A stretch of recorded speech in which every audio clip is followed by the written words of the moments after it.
Hello guys, good morning, welcome to my another mini blog. তো কেমন আছো তোমরা সবাই? আশা করি ভালো আছো, আমিও অনেক ভালো আছি।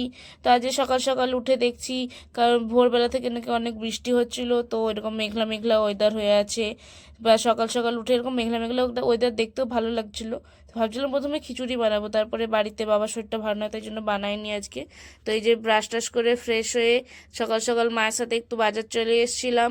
তারপরে মা এখানে কি কি সবজি বেছে বেছে নিচ্ছে, কারণ আমি তো প্রথমেই বলেছি তোমাদেরকে আগের ব্লগেও যে আমি বাজার করতে পারি না।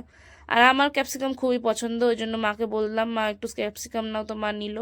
তারপরে আমি বাড়ি এসে একটু ফ্রেশ ট্রেশ হয়ে লেখালেখি করতে বসেছিলাম। তারপরে এই যে আমি এখন দুপুরে লাঞ্চের জন্যে আনাজপত্র কেটে নিচ্ছি। তা এখন এলপিজি স্টোরেজের জন্য আবারও উনানে রান্না করা হচ্ছে, কারণ এলপিজির যা অবস্থা এখন তোমরা তো সবাই জানো। তো আমি এখন রান্নাবান্না করে চান টান করে ফ্রেশ হয়ে নিয়েছি। আজকে লাউ শাক হয়েছিল, আমার খুবই ফেভারিট।